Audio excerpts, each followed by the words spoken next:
electorate. Mr. Robinson is with me now. You're very welcome to Hearts and Minds. 66,000 people you lost at the Euro elections. Do you really think you can get them back? Well, I think that, first of all, I don't think we lost 66,000 people. Many of those will have been people who will have supported others in the past. The reality, of course, is that in a democratic society it is always very difficult to take a seat off on an incumbent member. And I think Diane did tremendously well to win back the seat for the DUP.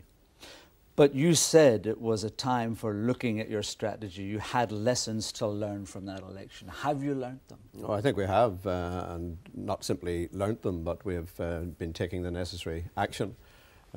Happily at our executive meeting, which was just a few days ago, we spent the evening putting through 80 recommendations for change within the party and the way that the party operates and functions.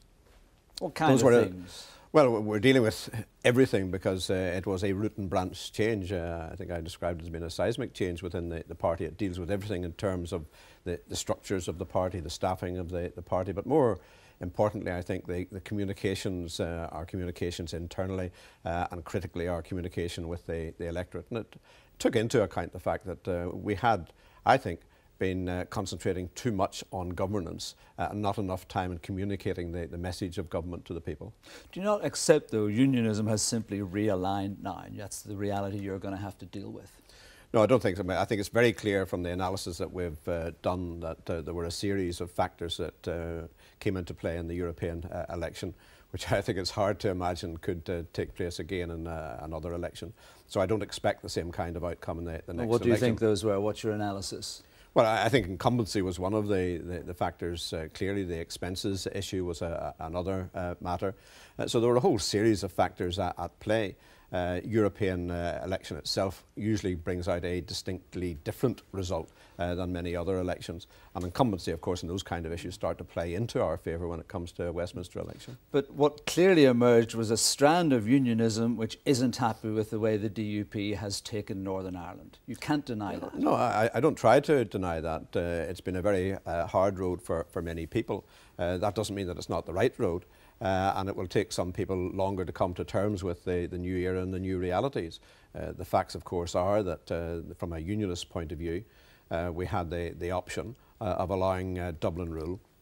Effectively, our decisions being taken by the British and Irish governments under direct rule, or we could take possession of the responsibility ourselves with a very strong veto that we have to ensure that no decisions are taken contrary to our interests.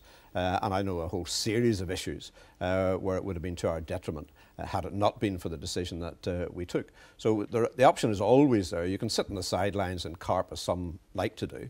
Or you did for many years, of course. No, what we did was very different indeed, because we had a strategy to take us through and to make change. Unfortunately, the TUV doesn't have any strategy to improve life in Northern Ireland. But it's a strategy which hasn't brought unionists with it, has it? Well, I think because we have 66,000 people who voted against the DUP effectively in the Euro election. Yeah, the overwhelming majority of unionists have gone along with the proposals that we made and are working the Assembly. The whole of the Assembly, all of the unionists in the Assembly believe that this is the right way forward. And I believe more and more the people of Northern Ireland will recognise, imperfect though the Assembly is, slow and tedious though some of the decision-making processes are, it's immeasurably better than what we had before. But you seem to be obsessed with the TUV. There's a letter on your website which gives 7 name mentions to Jim Allister and 11 paragraphs devoted to discussing his arguments. You really are looking over your shoulder, aren't you? Well, I don't think we're looking over our shoulder if we're taking somebody head on. I think that the days of ignoring the TUV are past. I think we need to expose them, and I think we need to show just how shallow the party is, that they have no positive proposals for the future prosperity of Northern Ireland, that they would take us back to the bad old days, that all that they offer is effectively direct rule because that's where their policies will take us. So they want to have Dublin rule, whereas we want to have Northern Ireland people in charge of Northern Ireland affairs. There are, people would say, quite a lot of people in your party who would share Jim Allister's views. No, I don't think so. Would rather have direct rule than rule with Sinn Féin. I think if they shared Jim Allister's views, they would be with Jim Allister, and I think you'll see at the weekend that there's nobody in the DUP who is a supporter of Jim Allister. I think people in the party are very angry at somebody who supported our party position. He helped me to write the party manifesto. He helped us to write our policy documents, documents which recognised that there would be a mandatory coalition. He even went to the United States with me to sell a document which had 3 options, one of which was mandatory coalition, which he now tells everybody that he's against. He signed up to a manifesto which had policing and justice powers being devolved in the right circumstances, and now he tells us he wouldn't have it under any circumstances. You mentioned double jobbing and expenses. Your perception from the Euro election was that you need to reconnect with your voters, but you have reneged on a pledge you made on double jobbing, perhaps not a pledge. In May you said it's simply not possible to sustain and fully perform multiple roles, the workload too great, not enough hours in the day. Now you tell us it's going to be another 6 years, 2 elections before you will have got rid of double jobbing. That's going back in your word, isn't it? Well, it most certainly is not going back in our word. We brought the press together before this became an issue, incidentally. We brought the press together in the Stormont Hotel at a breakfast, and we told them what we planned to do, that we planned to phase it out over 2 Westminster elections. That's precisely what we'll do, and the majority of our MPs will be making it clear during the election period that they will not be standing for the Assembly. But you didn't say 2015 when you made those initial comments. That's precisely what we said. We said over 2 Westminster terms. So you don't feel that people are already disconnected and feel that by delaying it by this length of time, you're simply disconnecting them further. You're laughing in their face. Have you lost something in all of this, Mark?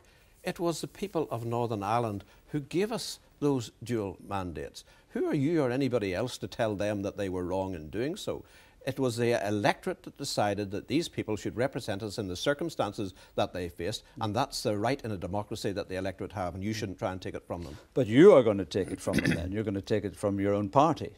No, by phasing it out then. You can't have it both ways. Well, we can. We said that in the circumstances where we were trying to bring people of experience and skill into an assembly to ensure it had the best possible chance of succeeding, that we were going to bring Westminster MPs into the assembly, and we are going to phase them out as we can fill up the gaps that will be left by their absence. So in the meantime, although you say people who have a dual mandate won't receive a salary from Stormont, they will still have all those expenses, tens of thousands of pounds. People are angry about that. Perhaps not up to date with what's happening. There already is a step being taken to reduce the expenses of those who do have dual mandates. But they will still receive expenses? They will receive reduced expenses. Yeah. And you don't think that people are still unhappy about that? Well, I mean, you're trying to reconnect with people, and yet you haven't got rid of double jobbing, and people are still making a lot of money on expenses, dual expenses. Hold on a second now. Nobody is making money out of expenses. Claiming money. Well, they are claiming less than would be the case if there were 2 people doing the job. So it is actually a saving to the public purse that there is that, but that's not the best reason for it. What I'm arguing is that ultimately you have to phase it out because you want to get the best use of the positions that's there. I would far rather that we had one man, one job, and that's what we're working towards. Some of the MPs, Sammy Wilson, for example, has made the point that you've made, that people voted for him in a dual mandate. Why should he not do it? That's what people want. That's what the electorate wants. Well, that's what the electorate wanted in the circumstances that they were faced with, and we're saying now that we're starting to build up and stabilise the Assembly, we can afford to allow people to reduce their overcommitment. You can continue to do that work. I have been doing that work, and I have a record as good as anybody else's in terms of the House of Commons and the Assembly. But over a period of time, it's bound to take it out of you working 16 or 17 hours a day. So can you say that you have the full support of your parliamentary party in removing them either from the Assembly or from Westminster? I can say I have the unanimous support of the parliamentary party, the officers and executive of the party. What are you going to do about your dual mandate? Well, I think I've made it fairly clear what my preference would be. It would probably be in my interests in many ways to be standing down from Westminster. The party officers don't want me to do that, and we'll continue to talk with them about that issue. They think it's important that the leader of Unionism has a presence both in the Assembly and Westminster. So you've not taken that final decision? I haven't personally taken that final decision. They have a clear view of it.